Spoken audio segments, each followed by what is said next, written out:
Empezamos con la última capacitación del mes. Nos había quedado este tema por comentar, ¿sí? La idea era hacerlo en la primera charla del mes, pero ya se había como dilatado un montón en lo que es la parte del tiempo. Iba a ser demasiada información, así que le dejamos para hoy. El último síndrome o problema relacionado a lo que es la parte del teletrabajo o de estar mucho tiempo frente a la computadora que vamos a hablar es el síndrome de fatiga ocular. ¿Sí? Tiene una prevalencia bastante alta. Yo creo que todos en algún momento de nuestra vida lo tuvimos, que va entre el 50 casi hasta el 70% de usuarios que utilizan pantallas durante la vida diaria o las actividades de la vida diaria. ¿Y cuál es el mecanismo? Se empieza a fatigar el músculo ciliar. Si nosotros en lo que es la parte del control motor o la parte oculomotora, tenemos un montón de músculos chiquititos que trabajan en coordinación para que el cristalino sea grande o se achique, como también nosotros podamos direccionar la mirada y enfocarla, ¿sí? En ese enfoque y en dirección de la mirada, los músculos trabajan coordinadamente para que no haya problema. Uno de los músculos más importantes es el ciliar.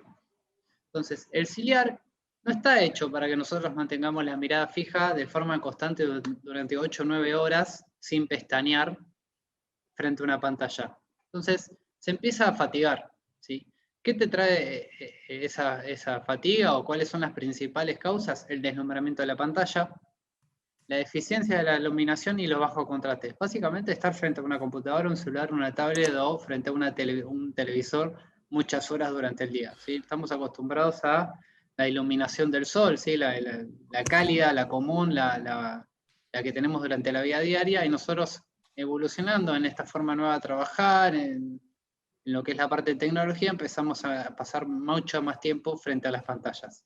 Esto, si habrán escuchado y visto también un poco lo que es la parte de ciclo circadiano, está estrechamente relacionado. Es decir, nosotros cambiamos el ciclo está regulado por lo que es la luz del sol, nos levantamos, empezamos a liberar cortisol, etcétera, etcétera.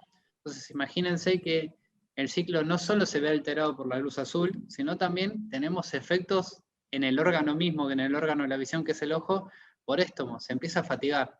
¿Cuáles son los síntomas? Estos chicos lo habrán tenido todos. No les empieza a tener como sequedad, ardor, no les empiezan a aparecer derrames. Y los casos en donde puedan aparecer síntomas extraoculares van a empezar a tener dolor de cabeza, vértigo. Pueden llegar hasta tener náuseas y molestias cervicales. Entonces, ¿cuál es la forma de prevención? Organizar las tareas. Es decir, tratar de que en el momento en que me siento frente a una computadora, sea un tiempo óptimo, no estar porque sí. Es decir, tengo que estar realizando algún tipo de acción, tengo que estar estudiando, trabajando, o tomarlo como un momento de relax, pero que valga la pena. No sé si se entiende a lo que voy, ¿sí? O sea, si tengo que estar 9 horas trabajando por día, que esas 9 horas sean productivas y no estar 9 horas porque sí, porque aparte de ser poco productivo, estoy dañando un poco la vista. Que la iluminación sean adecuadas. Esto tienen que fijarse hay aplicaciones, ¿sí? Que son luxómetros. El aparato luxómetro sale un montón, ¿sí? El que se usa para la medición de las fábricas, las oficinas, sale un montón, pero hay varias aplicaciones como Luxometer o LuxLight que están en Android o en iOS. Lo que te hacen es medir la iluminación del ambiente y te dicen si es adecuado o no. Entonces, no trabajar siempre a oscuras, no trabajar siempre con una iluminación blanca, ir variándola, o sea, que sea cálida, que no dañe la vista y que nosotros cuando prendamos la computadora no nos destelle. Y las pausas activas oculares.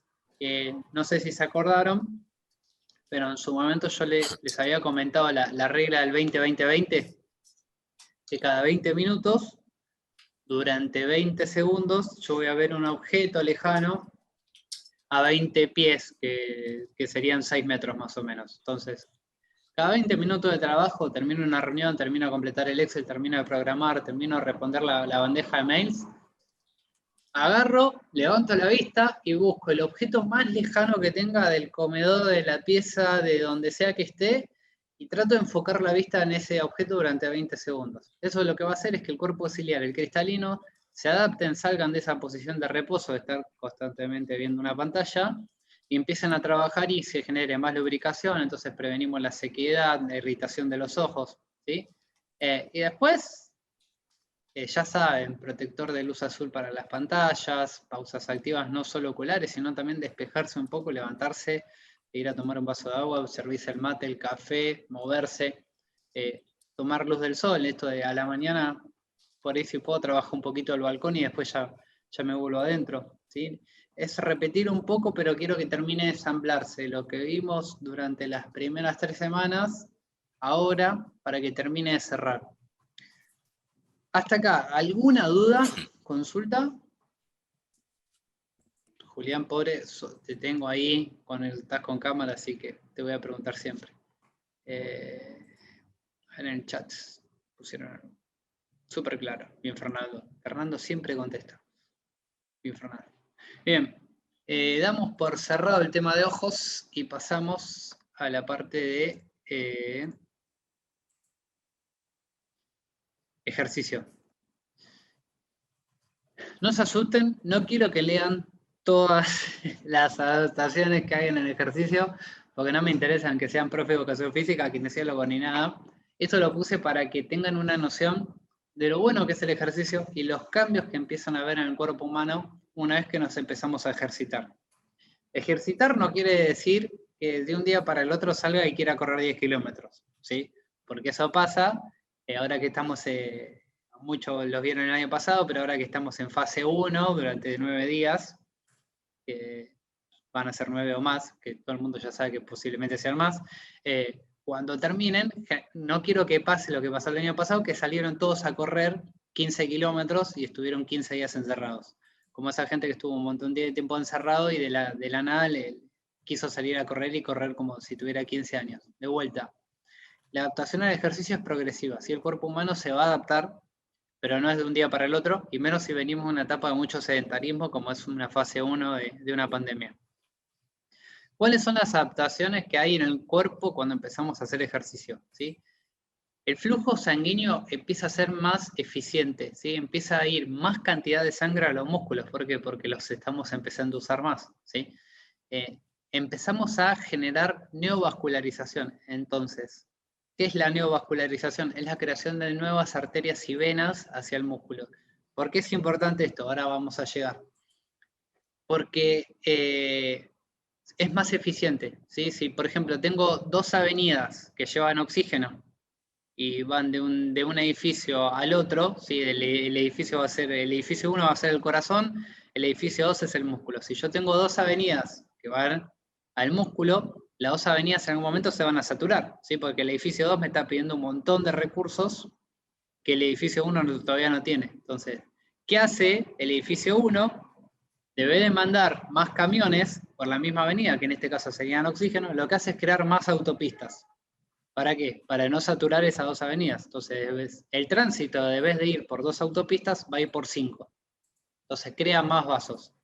Si esas 5 autopistas cumplen su función, el edificio 2 va a estar contento. Si el día de mañana el edificio 2 deja de tener tantos requerimientos, esas 5 autopistas empiezan a atrofiarse y van a quedar solo 2, como en un momento, ¿sí?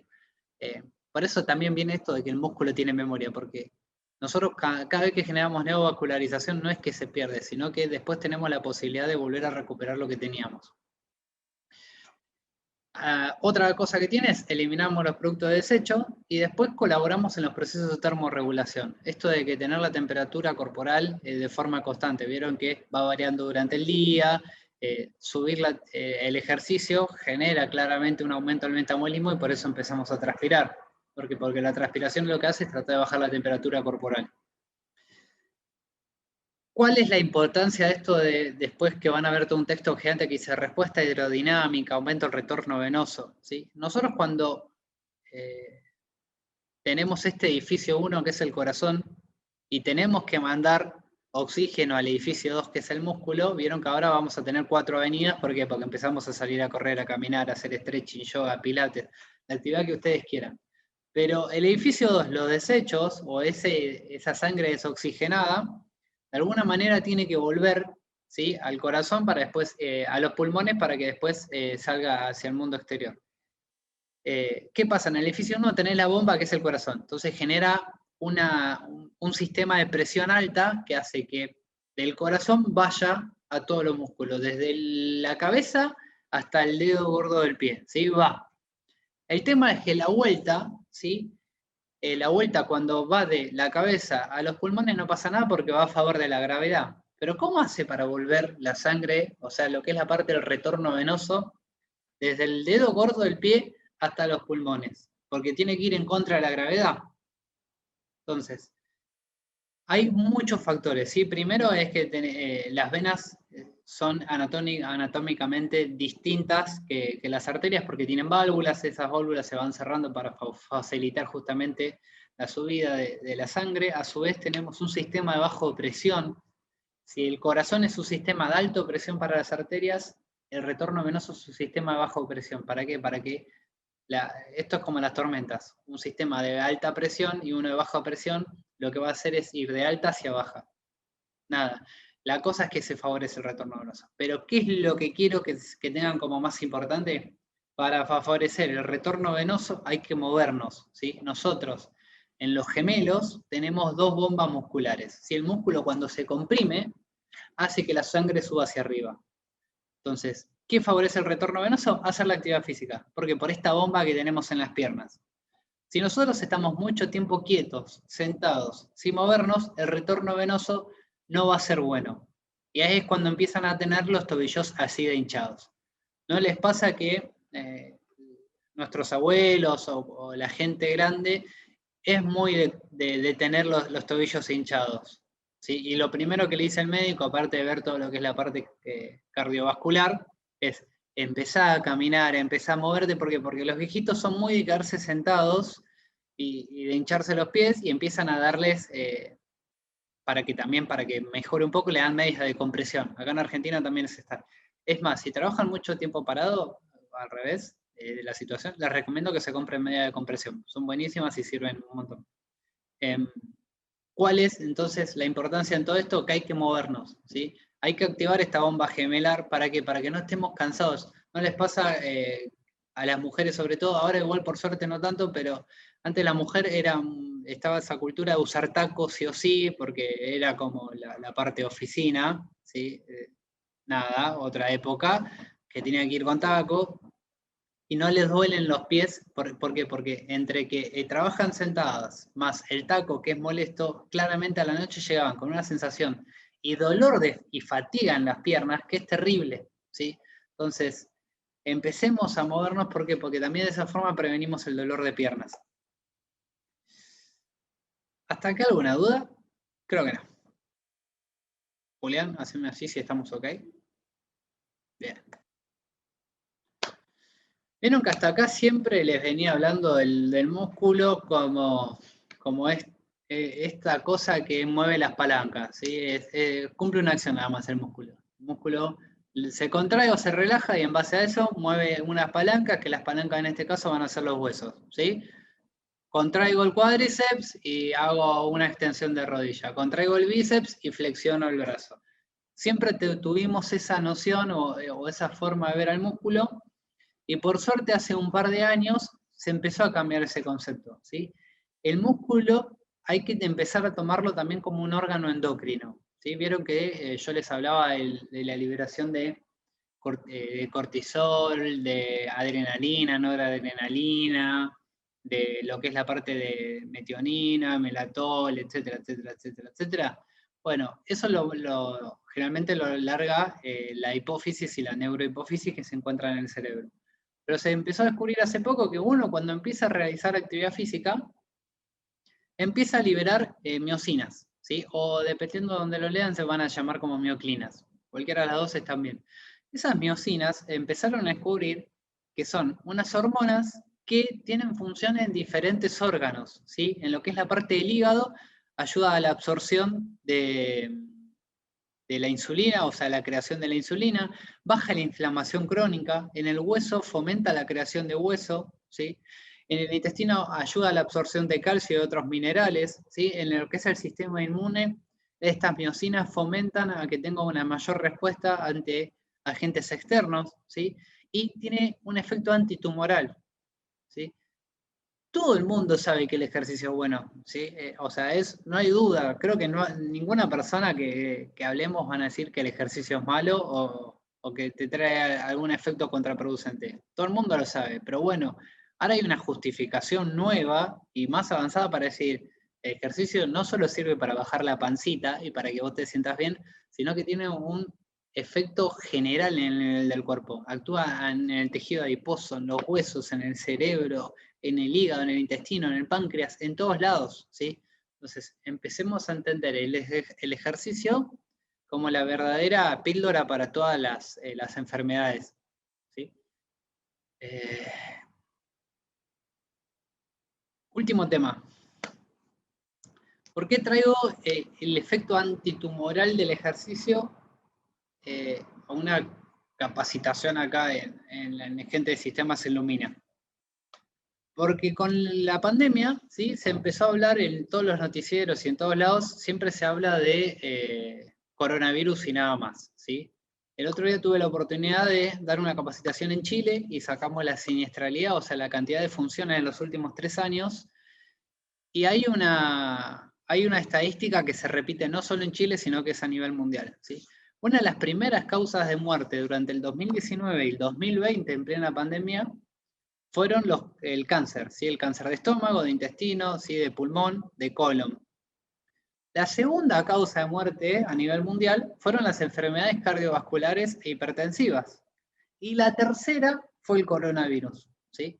Porque sea la tercera el coronavirus hay que desestimarla o darle menos importancia para nada. O sea, la pandemia que estamos viviendo es complicada, más ahora en Argentina con la cantidad de casos que estamos teniendo por día.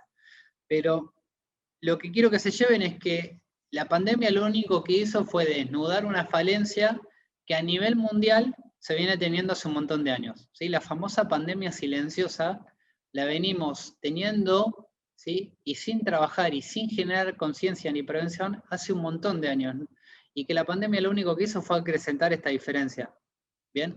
Seguimos hablando de corona, pero seguimos sin hablar de diabetes, seguimos sin hablar de hipertensión, seguimos sin hablar de obesidad, seguimos sin hablar de cáncer, ¿sí? El cáncer, muchos de los cánceres de estómago, de intestino, de colon, vienen por una inflamación crónica generalizada. Y la inflamación crónica generalizada está muy incentivada, no solo por ambientes externos y un componente genético, eso ya muchos lo saben, sino también por lo que comemos y cómo comemos, ¿sí? Entonces, empecemos a darle la importancia que merece. No dejemos de cuidarnos para el corona, claramente, pero empecemos a cuidarnos para otras enfermedades silenciosas que recién nos van a empezar a repercutir si todo va bien y hacemos las cosas dentro de todo prolijas cuando estemos jubilados. ¿Y por qué en el momento en que estamos jubilados, en que podemos decir, bueno, me levanto tarde, disfruto de mis nietos, salgo a viajar y todo, tengo que estar tomando pastillas para la hipertensión, pastillas para la diabetes, para manejar el colesterol, para manejar los triglicéridos, los ácidos grasos? ¿Por qué tengo que estar tomando todo un cóctel de pastillas cuando la realidad es que yo tengo que llegar a mi jubilación con la mejor calidad posible? ¿Sí? ¿Para qué? Para disfrutar la vida, claramente. Y en base a esto, les voy a dar también otro factor importante que es el ejercicio, que es un factor antitumoral. Son estudios recontra nuevos del 2015 o 2012. Ustedes van a decir, Rodri, esto tiene 7 años, 8. Para lo que es la ciencia es un montón, ¿sí? Eso es nuevo. 8 años es re nuevo para nosotros. Se empezó a descubrir que cuando empieza a crecer un tumor, genera su propia, digamos, vascularización. El tumor es regocéntrico, dice, quiero generar vasos sanguíneos para mí nada más. Y empieza a generar hipoxia, digamos, en los órganos cercanos, ¿sí? Empieza a haber menos vascularización en los órganos cercanos.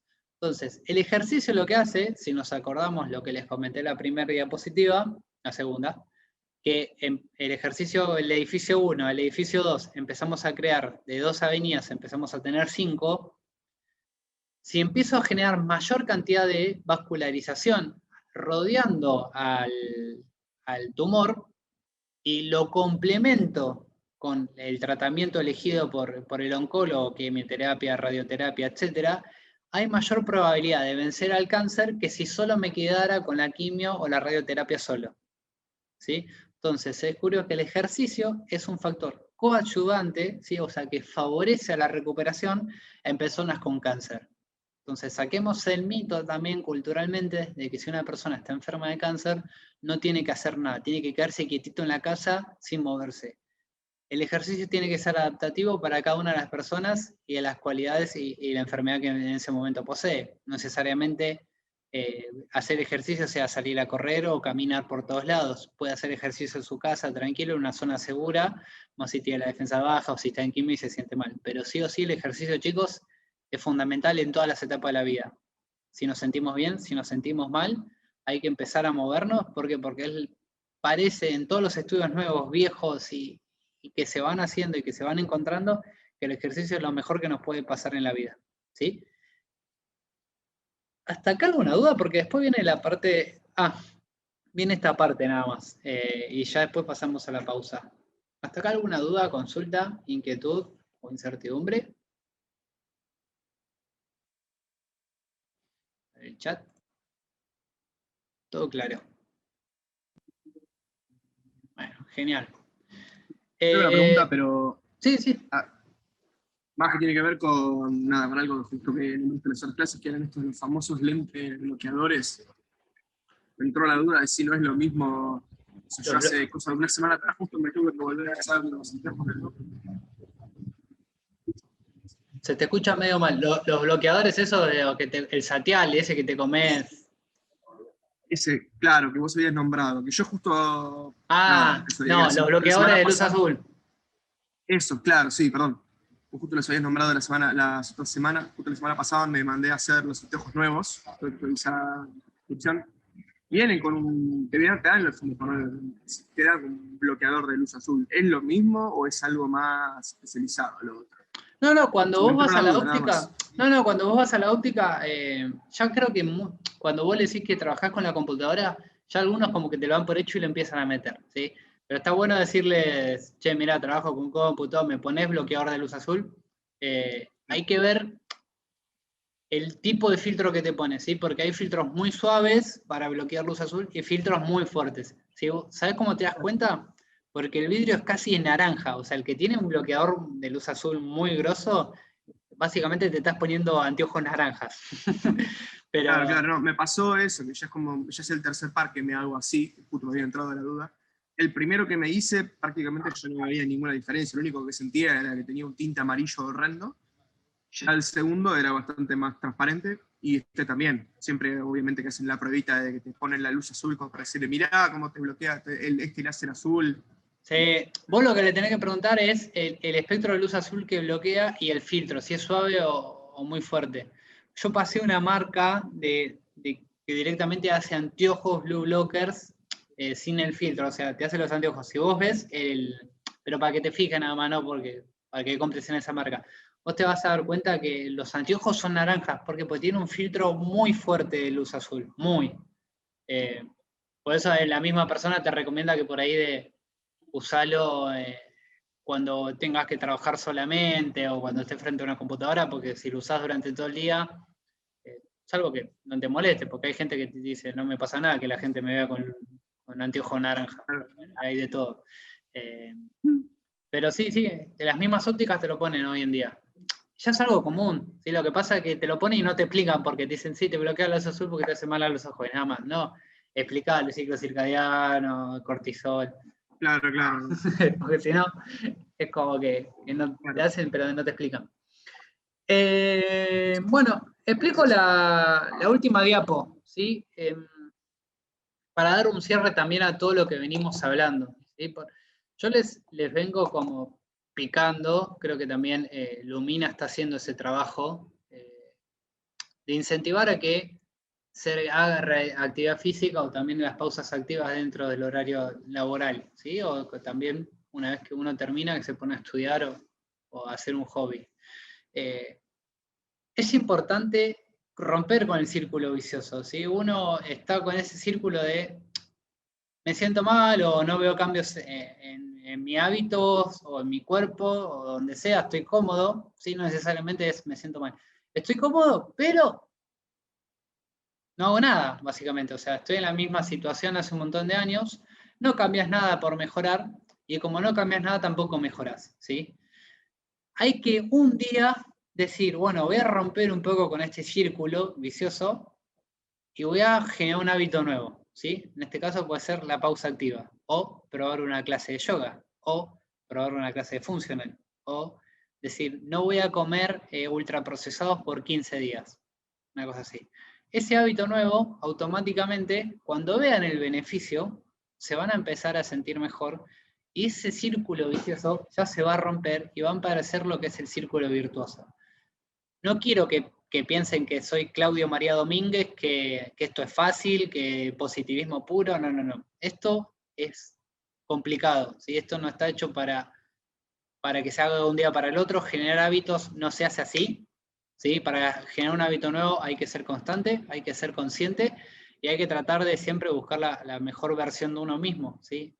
Yo les di durante todo este mes un montón de información respaldada para decirles, chicos, hacer pausas activas y actividad física es lo mejor que puedes hacer para prevenir lesiones, para prevenir lesiones osteomusculares, dolores en la espalda, en el cuello, en el codo, en la muñeca, en la mano, prevenir lesiones en los ojos, como vino hoy, para que puedas dormir bien con lo que es el ciclo circadiano, para que también hagas actividad, ¿sí? y te diviertas haciéndola, que no sea una obligación, y obviamente empezar a generar este hábito de las pausas. Entonces, yo los invito a ustedes, y de vuelta nadie le pone un revólver para que lo hagan, pero sí los invito a que traten de buscar la mejor versión de ustedes, tratando de romper este círculo virtuoso. ¿Por qué? Porque es importante que ustedes lleguen a los 70 años y que no les duela nada, no tengan diabetes, no tengan hipertensión, no tengan colesterol y puedan disfrutar la vida en pareja, con sus nietos, con lo que sea, y no tengan ningún problema, ¿sí? A mí me vuelve loco ver que un trabajador está